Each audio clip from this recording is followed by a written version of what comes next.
All right, section 4.5, part 2. Yesterday we were analyzing lines of fit using residuals. So we calculated the residuals ourselves and use that to determine whether lines were good fit. Okay, hopefully you got through those 6 through 10 even. Okay, so now we're going to go on to our next objective is we're going to now use technology to find lines of best fit.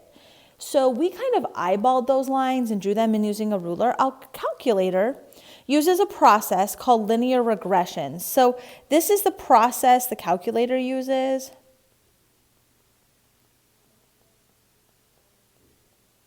to find the line of best fit. So the calculator actually very quickly uses those residuals and gets those as small as possible to get that line, okay? And then it gives you a correlation coefficient is a number that tells you how well the line fits.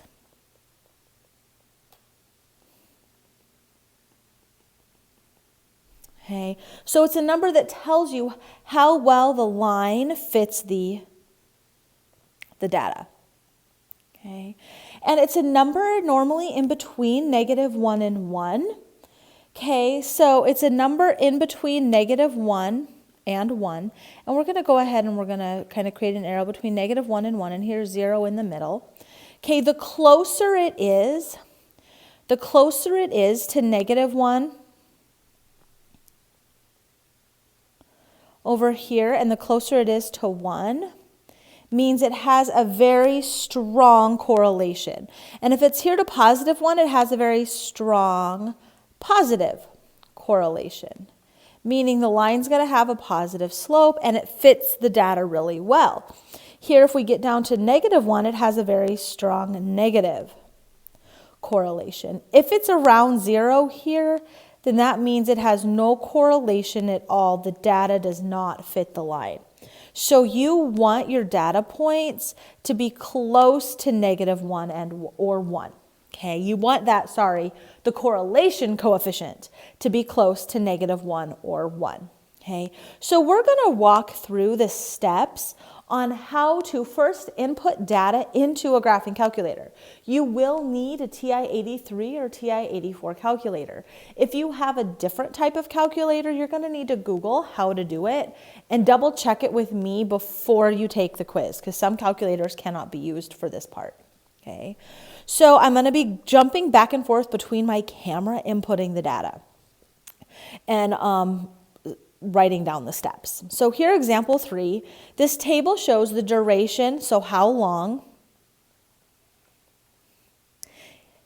X in minutes of several eruptions of the geyser Old Faithful. So Old Faithful is a geyser that erupts, spits hot boiling water out of the ground every so many minutes.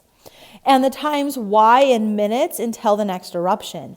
So basically we're looking for how long does it erupt, and then how long is it until it erupts again. We want to use a graphing calculator to find an equation of the line of best fit. So very important words here. It says use a graphing calculator to find an equation of the line of best fit. If it doesn't specifically tell you to use a calculator, then you should probably attempt to do it longhand. Then plot the data and graph the equation in the same viewing window. I'll show you how to do that. And then identify and interpret the correlation coefficient. Again, the correlation coefficient here is that number that tells you how well it fits. So we're going to identify it and interpret it. And then we're going to interpret the slope and y-intercept and tell us what that means. Okay, so first we need a calculator. All right, so here I have my handy dandy. Mine's a TI-84 Plus color edition. You don't need it color to be able to do this. Okay, and the very first thing I need to do is I need to input those numbers into my calculator. So to do that, we are inputting statistics. So I need to hit the stat button.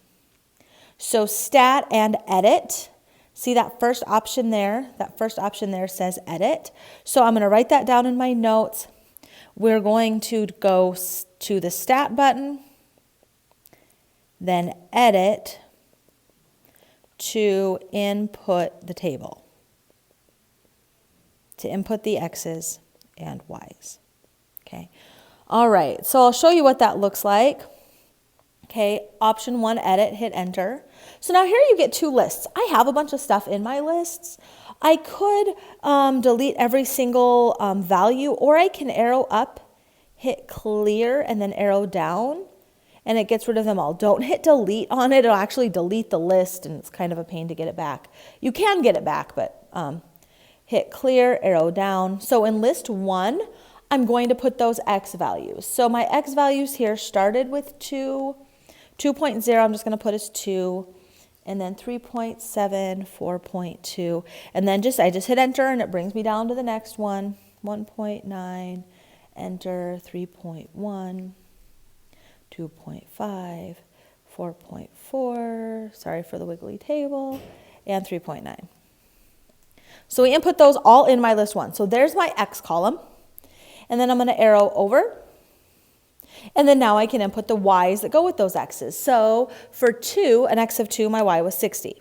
Enter. It brings me down to the next one. And then we'll need 83. And then we'll need 84. And then 58. And then 72. 62. 85 and 85. So now I'm going to double check, compare this table with the one from our notes. So compare it with that, make sure they're all good. So stat, edit, and then we what? Type them in. Type into L1 and L2. So we're going to put list 1 as my x's, list 2 as my y's. Okay. Okay, so now that we have those in there, so there we type them in, we want to create that line of best fit. So to create that line of best fit, okay, we're going to hit that stat button again. So now we're done editing them. Now I want to calculate with them. I want to get some calculations with that data set. So again, we hit stat, we're going to arrow over to calculate, and we want a linear regression. Well, if you notice option 4 here, so I can either arrow down or I can just hit the number 4 and it'll pop me into that linear regression page. So let's go ahead, let's write that in our notes. So again, so the next part, we go stat, then hit the arrow over to the calculate button, and then we want the lin reg button. Okay. If you're running a newer operating system, it will automatically say your X list is list 1, your Y list is list 2, which that's where we put them. If you remember, we put our X's here in list 1, our Y's in list 2. Okay. If you're running an old operating system, you're going to have to type in list 1, comma, list 2.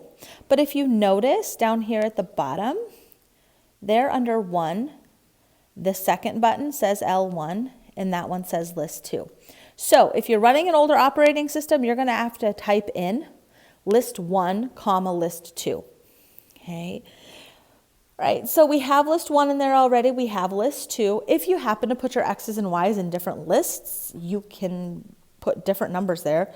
Like I could do list 3. I'd have to hit second first, and then maybe my X's are in list 3. They're not, so I'll have to go second list 1. Okay. And then the frequency list. And then don't do anything with that frequency list. Our data is not that big. Okay. That's if you had multiple of each type of point, which we don't. And then this last one is store regression equation. I can automatically have my calculator graph this for me by storing it into my Y1. So I want to store this in Y1. So to get there, to get it to store it in Y1, I have to hit the vars button. It's right there south of the down arrow. Vars right there, vars. I want Y variables. It's a function, and then Y1. So now I'm telling it to store it in Y1. And then I arrow down to calculate. And there it gives me kind of a bit of gibberish. Not really. We just kind of have to make sense of it. So it's telling me that my equation is of the form y equals ax plus b. For some reason they use a instead of m. They're telling me then below here that my a, or my m, is 11.99. My b, my y-intercept, is 35.1. And then this R2, for right now, we're not going to pay too much attention to it. But this R value down here at the bottom, that R is your correlation coefficient. My correlation coefficient is 0.9787, which is pretty close to 1. If you do not have that correlation coefficient show up, those R values do not show up, you need to turn them on. Okay? Those are called the diagnostics. So you will need to turn your diagnostics on. To do that, okay, I'll walk you quickly through how to do that. You go to your catalog, which is second 0, to turn your diagnostics on. So we're going to go second 0. Diagnostics, we're going to arrow down to diagnostics, or I can just hit the D button to go down to the Ds. We want to go diagnostic on, enter, and then hit enter one more time. Done. Now that I have them there, if I go to stat, calc, again, option 4, vars, yvars, function, calculate. Now for sure you will get those R values. So I will need to write down this equation. My M is 11.99. So I'll come in here and I'll write down, we better write down to store linear regression, store regression. We type in vars, then y vars, and then y1. It looks like a 1 and not a down. Okay. And then we want to write our equation down, which this equation ended up being y equals, my m was 11.99x plus 35 point, I don't know, 1, 2, if we round. So there is my equation. 11.99x plus 35.12, because it says find an equation of the line of best fit, which we did. Then plot the data and graph the equation in the same viewing window. So to figure out how to plot that data, I already hit that one. Okay. So now if you go to all your graphing buttons are right up here in the white. Right here, right below your screen. There you have the y equals button. If you notice, you've got something in your y1 now. That's the equation. See, it's that 11.99x plus 35.1, but it doesn't round. It gives you all those decimals. Okay, so there it put it in my y1 for me. That was that whole store regression equation part with the vars, y vars. That's what that was doing. Okay, but then now we need to turn our plots on. If you notice up here, there's a plot 1, plot 2, plot 3. I want to arrow up and turn plot 1 on. Okay. Right, so now I would go hit graph. You might be able to see your points. You might not be able to see your points. If you can't see your points, that is because you're not looking through the right window. You need to adjust your window or basically your scale. What are you seeing here? So that's this window button right here.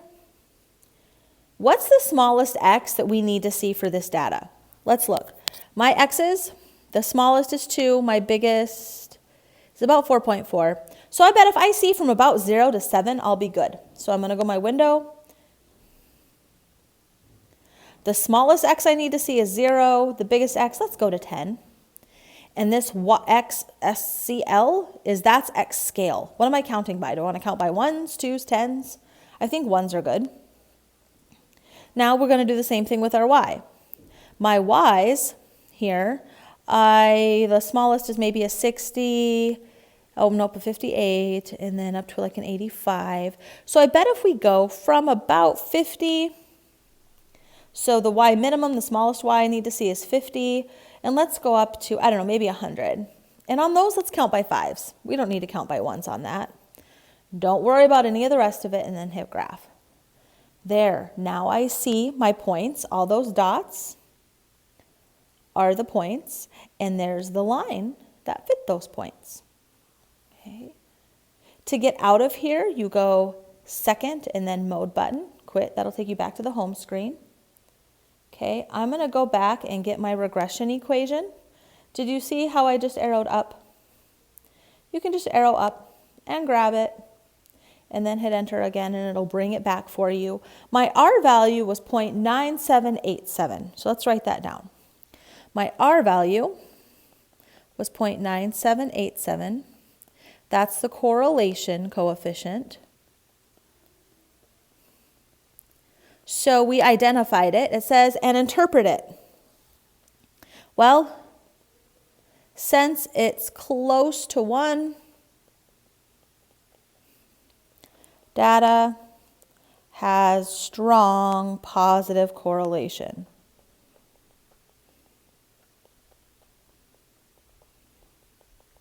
So there, we interpreted and identified and interpreted the correlation coefficient. So there we did part B.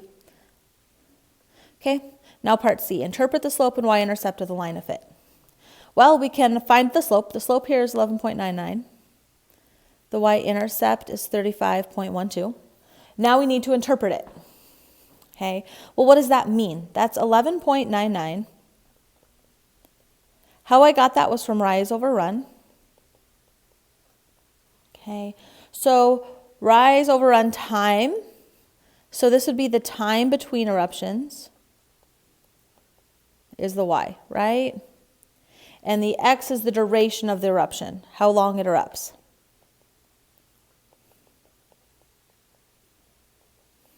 Okay, so if we round this to, I don't know, to approximately 12.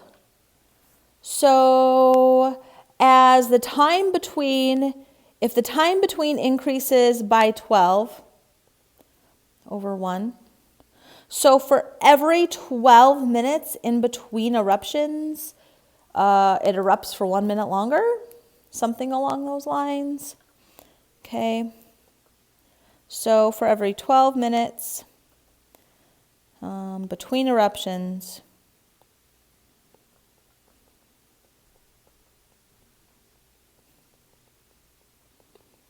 increases eruption time by 1 minute.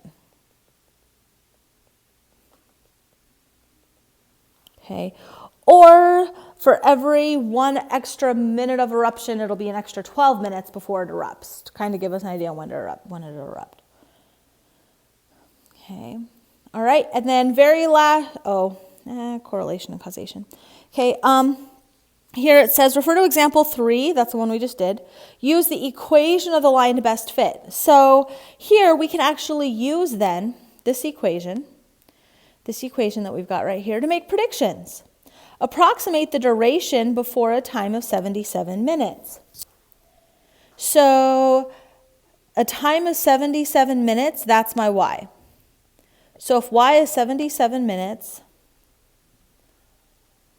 so basically here we want to replace a y with 77 minutes, 11.99x plus 35.12. And then now we're going to solve that for x.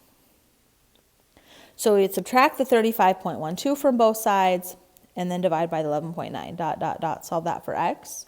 Whereas this other problem here is says predict the time after an eruption lasting 5 minutes. This is my x. X is 5 minutes. So then we'd put that in there.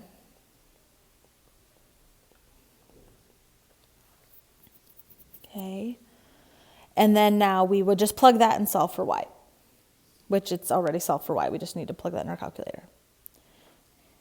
Okay. So we'd go 11.99 times 5 plus 35. 94.95. So we'd say approximately 95. Use approximately, that's those curly brackets. Approximately 95 minutes. Okay.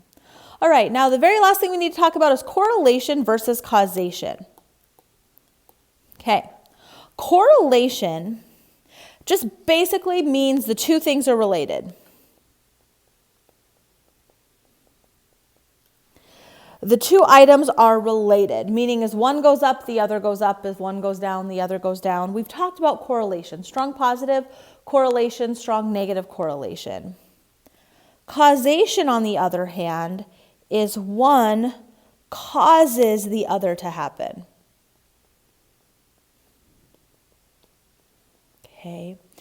Just because two things correlate does not mean correlation and causation are not the same thing.